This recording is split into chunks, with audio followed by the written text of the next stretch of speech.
Hey, I'm here with Tucker, and in this video we're going to offer some tips and tricks to teach your dog to stop pulling on the leash. Now, one thing that a lot of people are unaware of is dogs have what's called an opposition reflex. They are programmed to pull against you. So if your dog gets on the leash and starts pulling and you pull them back, they're guaranteed you got a tug of war. So the whole point is we want to pull the tension off the leash before the dog has a chance to pull back against us. Now, what I'm going to do in the first part of this video is I'm going to show you how you can create what do we call an auto recall. As soon as he passes in front of me, I'm going to stop, and then as soon as he gets to the end of the leash, I'm going to make a kissing sound like this to get him to look at me, and then as soon as he does, I'm going to give him a treat for coming back to me.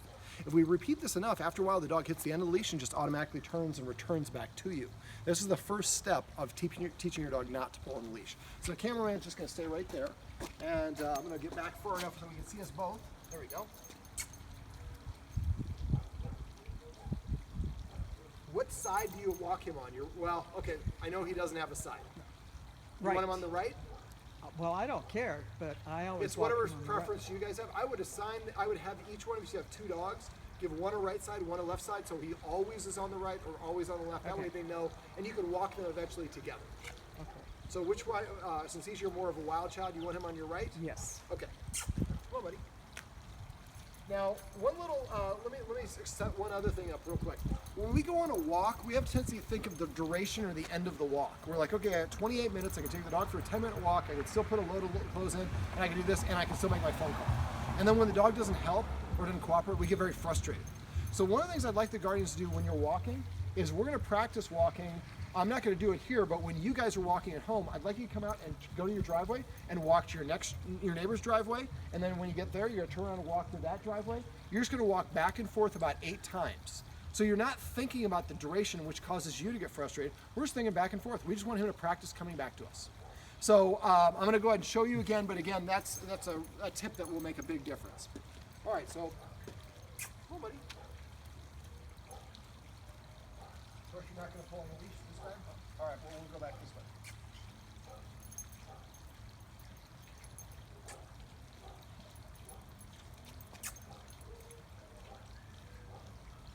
I'm not pulling him, I'm using the treat to lure him back. Mm-hmm.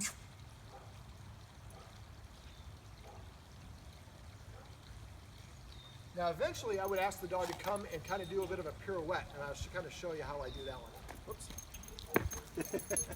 Grab that leash for me if you could. Thank you. I wasn't quick enough to stand on it.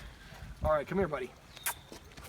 Come here. So I'm going to show the pirouette. So what I do is I offer the treat, I make him come past me, and I turn around, and then I put him in a sit. Oh, no, we're going to come back and show good form for this. Sit. Sit.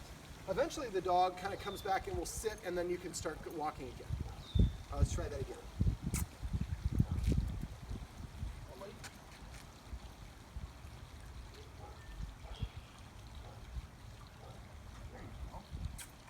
You don't want to leave your mom and dad. We're not leaving, we're just going over here. All right, now normally when the guardians are watching, you still got me in the shot? He's going to be all over the place. Right now, he'd rather be with the guardians than with me. So I'm just going to keep on repeating and going this way. So again, we're next to each other. Not going to let him go on this side. This is a 4-foot leash, by the way, which helps with that.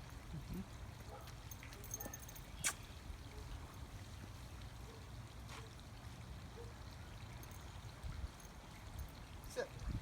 Okay, so that's the first stage.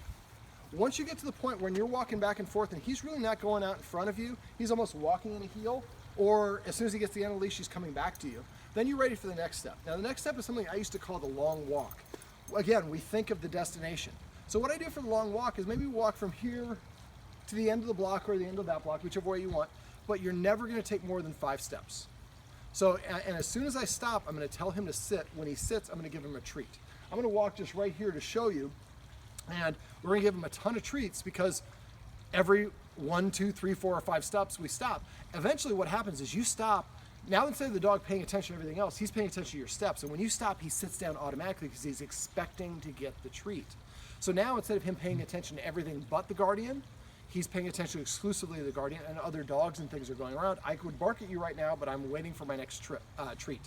And also, if you walk up to somebody, your neighbor, and your dog just automatically sits down, you're like, oh my God, he was crazy. What did you do? You're like, of course, we hired David at Doggone Problems. He showed us how to fix this problem.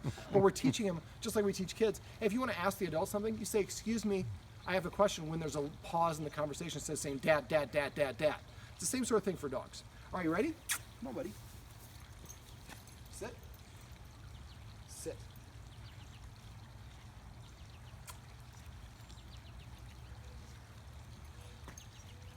Sit. Sit. Auto sit. Sit. Yes. Make sure you say sit every time the treat goes in his mouth. If he gets in front of you, you lure him back. Never pull him on the leash. Sit. All right. So by doing this, we get to the point where eventually he's paying attention to us instead of everything else. Now, the next stage, I'm going to show you even the next step, which I usually just show you these two, but I'm going to show you the next one. So the next one, what I would do is I would hold the treat on the seam of my jeans. So he's in the heel position. I'm saying the word heel, heel, when it goes into his mouth. So this is a little bit awkward. You have to kind of be leaning over. And for some people, that's a little bit difficult. If that's the case, sometimes you can get a chucker and you can hold it. The chucker's to help you pick up the ball. And you can put a treat in there and then go like this so you don't have to lean all the way down. That's the next step. But really, I think I'm going to show the Guardians how to use the Martingale. Well, actually, let me show you how to do the Martingale on this video so you have it all. So we have the Martingale collar. It's on him. We put the small loop on his spine. This is a 4-foot long leash. Don't get a 6-foot long. Come here, buddy. What I do is I take the leash and I run it around his chest, behind both of his front legs. So now it has the benefit of a harness because there's 2 points of contact. It's around the neck and around the chest. But just like swaddling a human baby, the constriction actually helps the dog feel comfortable.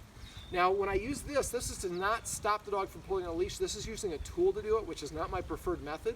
But for some people, he's not a huge dog with a lot of pulling capacity. This might solve the problem. Now, if this is the case, I have 5 rules for what I call a structured walk, and I talked about this in the house.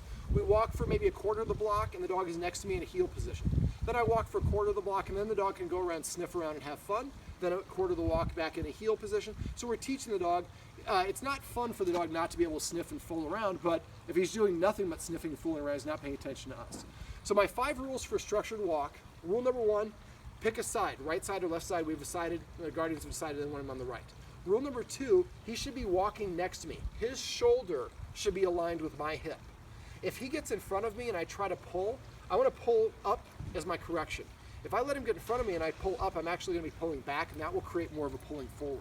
So a quick tug up, and then immediately take the tension off the leash. I'm going to show this in a second. It'll make more sense. Rule number 3, keep this arm going nice and relaxed going down. I see a lot of people, their dog, come here, buddy. Dog's in front of them, and they hold the leash like this. They're trying to pull the dog back in position. I'm putting tension on the leash. So no pulling back. Let your arm go nice and loose. If he lags behind, just let it go loose like spaghetti. Eventually, when this gets taut, this will get him to come with you. Rule number 4 is no stopping and sniffing. Now, to say a dog can't sniff would be cruel, but if he stops to sniff something and I stop, then he's telling me what to do. Also, a dog's nose controls 60% of their brain, and dogs cannot multitask. So if he's sniffing something else, you could be holding up a T-bone steak. He can't pay attention even if he wants to. Rule number 5, I'm pretty sure that he does this. He mark on the walk? No marking. We let you pee at the beginning of the walk, at the end of the walk, not on the walk. Just because he pees outside doesn't mean he has to pee everywhere. When he marks things, he's claiming it as his property. And he has some problems with authority. He thinks he's in charge. That's part of his whole summarizing, his whole problem.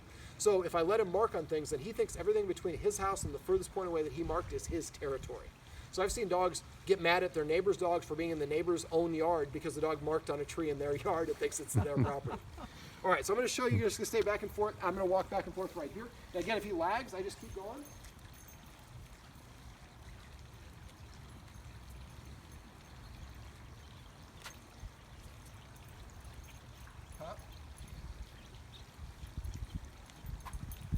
See how he's already looking up at me? Yes. This is the benefit of positive dog training is I don't need the corrections because I've already started to shape the behavior. So you can use the Martingale collar. I'm going to leave it with the Guardians. If you're in a pinch or he's really struggling, you can use this. But the key is to practice the first 2 steps that I showed you earlier. After a while, you hit the end of the leash, he auto comes back to you. You're doing the sit thing, and after a while, he's just waiting for the next treat. All right, are you pottying? Yeah, you are pottying. Potty. We have other videos on our website to help you with potty. So these are some tips and tricks that you can use to teach your dog to stop pulling on the leash and walk next to you with a loose leash.